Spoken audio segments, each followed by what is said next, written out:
Ini dia cara buat tingkatin omset yang efektif dan dijamin kalau kalian pakai cara ini. Ini tuh lo ngejar omset berapa sih? Mau naik 3 kali lipat, 4 kali lipat, 5 kali lipat? Bisa. Penasaran gimana caranya? Cara buat tingkatin omset ini bener-bener nggak akan bisa jalan kalau teman-teman nggak ngerti cara metain produk. Kenapa? Karena gini, bayangin aja. Sekarang gini, satu toko itu mungkin bisa punya produk berapa? 20, 30, 40, bisa lebih kan? Bener nggak?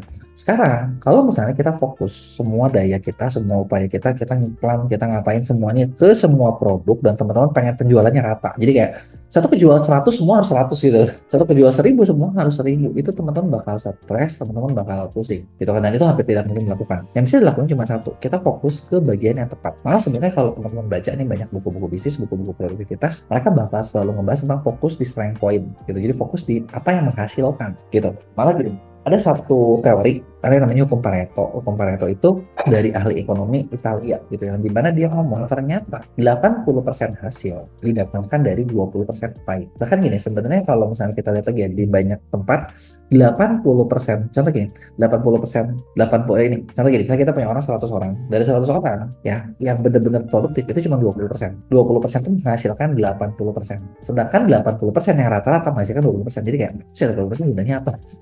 Bisa nggak dibuang? Nggak bisa.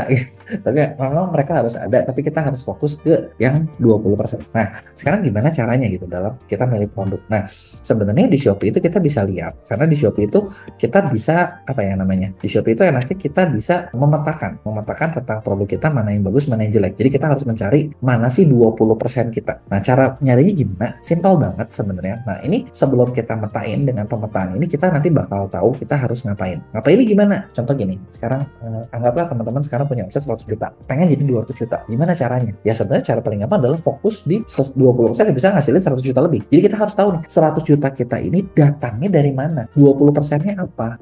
Semua upaya kita diterapkan ke 20% itu. Sekali lagi ya, misalnya gini, kita punya 100 juta. Nah, 100 juta ini, misalnya teman-teman punya berapa produk nih? 100 produk. Logika kita itu kan ada, kalau 100 juta, 100 produk. Masing-masing satu produk menghasilkan 1 juta. Bener ya? Tapi teman-teman cek deh di toko-toko, yakin pasti kejadian pasti gini. Nah, tapi faktanya dari 100 produk itu bakal ada 20 produk, cuma 20 produk, 20 item yang nggak ngasilin penjualan 80 juta. Artinya 80 produk sisanya kan nggak mampu tuh, cuma ngasilin 20 juta. Nah, terus gimana cara kita naikin omset jadi 20 juta? Gampang. Bikinlah yang 20 produk ini difokusin, diiklanin, diapain supaya mereka punya hasil 200 juta. Bakal nyampe tuh. Yang 80 produk dia ngapain? Biarin aja. Gak usah diapa-apain, gak usah dipusingin. Oke, kebayang ya? Oh ini ya. Nah, sekarang gimana cara kita memetakan produk-produk tersebut gitu ya. Nah, dalam metain produk sebenarnya itu kan ininya ya, yang 20-80 ya. Nah, ada satu cara lagi. Ya, cara ini kita bakal pakai. Jadi kita pertama harus sadar dulu ada yang bagus, ada yang enggak. Yang kedua adalah kita metain. Sebelum kita metain, saya bakal ngebagi produk itu jadi 4 bagian. Bagian pertama itu adalah bagian produk yang konversinya tinggi, trafficnya tinggi. Nah, ini pasti biasanya 20% produk nih. Kadang 10% malah. Jadi yang nyarinya banyak, tiap orang nyari beli. Oh, bayangin. Ini sebetulnya produk hero atau produk winning. Nah, yang kedua adalah produk yang trafficnya tinggi, banyak yang nyari artinya, tapi konversinya rendah. Kenapa? Ya berarti banyak yang nyari tapi nyari yang beli. Orang cuma lihat atau persaingannya sadis gitu. Ya. Nah, ada lagi produk ketiga. Produk ketiga adalah produk yang, nah, produk ketiga itu adalah produk yang konversinya tinggi, tapi trafficnya rendah. Yang nyari dikit, tapi tiap orang nyari pasti beli. Oh, bagus ya. Nah, yang keempat adalah trafficnya rendah, konversinya rendah. Oke, kebayang ya, ada 4 poin ini. Nah, terus sekarang gimana cara kita matain? Yuk kita lihat dulu. Teman-teman lihat di Shopee, terus lihat di data performa toko, terus performa produk. Teman-teman lihat dalam 1 bulan terakhir. Nah, dalam 1 bulan terakhir sebenarnya teman-teman bisa download data di sini ya, atau teman-teman sebenarnya bisa juga gini, kita cukup melihat yang tadi pengunjung produk, bener ya, tingkat konversi, selesai. Cukup 2 aja sebenarnya yang dilihat, pengunjung produk atau tingkat konversi. Pengunjung produk boleh, halaman dilihat boleh. Nah, sekarang, nah di sini nih ya, kalau udah nih teman-teman terapkan. Nah, kemudian teman-teman pilih ke performa produk ya. Di sini kita bisa lihat adalah dari kriteria pengunjung produk, tingkat konversi. Kita cuma melihat 2 hal ini aja ya. Kita cuma melihat 2 hal aja, nanti kita petain. Dari sini kita kan bisa sort tuh. Nah, contoh gini, saya ada nih ya produk yang tingkat konversi 100%, pengunjung produk 1. Ada tuh berarti tuh. Ya kan?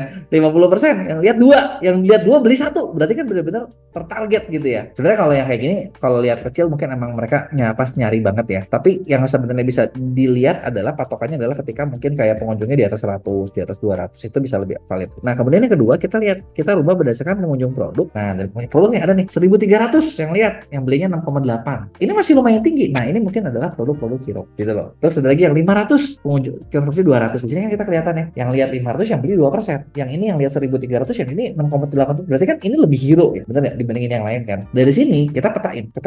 Nah, patokannya gimana? Patokannya simple. Kalau pengunjung produk di atas, sebenarnya ini tergantung dari produk ya. Kalau produk ini produk health and beauty, produk yang pencari dan ini nggak terlalu banyak, 1.000 udah tinggi standar pencariannya. Tapi kalau teman-teman produknya kayak gamis, produk fashion muslim, baju yang pengunjungnya banyak banget, mungkin standar tinggi atau rendahnya kita tinggal tentuin aja gitu ya, kebayang ya. Pertama, kalau konversi di atas 3% atau di atas 5% menurut saya udah bagus. Itu termasuk udah ciamik. Itu udah dimasukin kategori konversi tinggi. Di bawah kalau misalnya kayak 1 sampai 3% ya sedang-sedang lah, so-so. Di bawah 1% jelek. Nah, kalau pengunjung lihat standar bisnisnya Anda. Kalau misalnya kayak produk yang kayak gini, beauty kayak gini, health beauty ini 1.000-an udah oke gitu loh. 1.000 2.000 udah oke gitu, karena ini bukan produk yang dicarinya tinggi. Tapi kalau produknya misalnya kayak baju itu mungkin 10.000 standarnya. Ya kita tinggal terapin aja standar kita. Nah, setelah kita terapin, nah nanti kita bakal kebagi. Kita bakal kebagi ada produk-produk yang bagus, ada produk yang jelek, ada produk-produk yang gini, ada produk yang gimana. Kita udah bisa kebagi. Nah, apa yang harus dilakuin? Pokoknya kan itu setelah kita ngapain. Setelah ngapain, pertama teman-teman belajar ridho dulu. Kenapa belajar ridho? Karena poin-poin yang pengunjungnya trafficnya tinggi, rendah, produk rendah, lupakan. Kalau teman-teman punya banyak, aduh ya udah itu bakal jadi dead stock. Belajar ridho dulu, makanya kan saya bilang kan. Ya, poin pertama. Nah, poin kedua setelah itu adalah, nah kita fokus di produk-produk mana? Produk hero, produk traffic tinggi, pengunjung tinggi. Coba teman-teman cek, ada nggak cara meningkatkan traffic produk ini? Apakah diiklanin, tambahin, affiliate, apain? Teman-teman berjuanglah di produk ini. Karena ketika teman-teman melakukan hal-hal di sini, ini hasilnya bakal powerful. Kalau misalnya bisa pakai iklannya jangan dilimit, tapi teman-teman masih kontrol ya, jangan sampai kayak nggak dikontrol juga jadinya babak belur gitu ya. Ini untuk produk-produk hero, ini yang harus dilakukan. Nah, kalau produk-produk yang konversi tinggi tapi tingkat ininya rendah, pengunjungnya rendah, coba cek kenapa rendah. Diiklanin nggak? Jangan-jangan nggak diiklanin. Kalau diiklanin jadi bagus nggak? Nah, atau gini, jangan-jangan ketika ini tinggi tapi pengunjungnya rendah, mungkin gini, produk ini benar-benar langka. Bisa jadi ya, produknya langka, kompetitor nggak banyak yang jual, teman-teman cek, bisa nggak mungkin harganya dinaikin, malah iklannya dinaikin, karena nggak ada persaingan gitu. Di situ kan kita bisa lihat apa yang harus dilakuin. Terus kalau misalnya ditaikin masih bagus, teman-teman bisa pindahin mereka dari produk yang biasa ke hero ya. Nah, terus produk-produk jenis ketiga. Produk-produk jenis ketiga ini adalah produk-produk yang trafficnya tinggi tapi nggak ada yang beli. Artinya teman-teman punya masalah di situ. Masalahnya apa? Apakah harga kemahalan? Apakah deskripsinya kurang menarik? Ataukah apa? Kita harus ada hal-hal yang dilakuin buat ningkatin konversi produk-produk tersebut. Nah, kalau ini udah dilakuin, biasanya mereka bisa pindah gitu kan. Tapi kalau nggak ya udah dijadiin pemancing biar orang datang, nanti siapa tahu beli produk lain. Kalau lihat dari peta tadi ya, jadi kan sebenarnya begitu ke peta enak kayak, oh ini harus gini, ini harus gitu, ini harus gini, ini harus gitu. Nah, sekarang gue mau tanya sama kalian. Dari sini nih, mana yang lebih gampang? Coba, apakah naikin trafficnya atau ningkatin konversi? Atau banyak di antara kalian masih bingung, apa sih yang harus dilakuin buat dua itu? Coba dong, gue pengen tahu pendapat kalian, tulis di komen.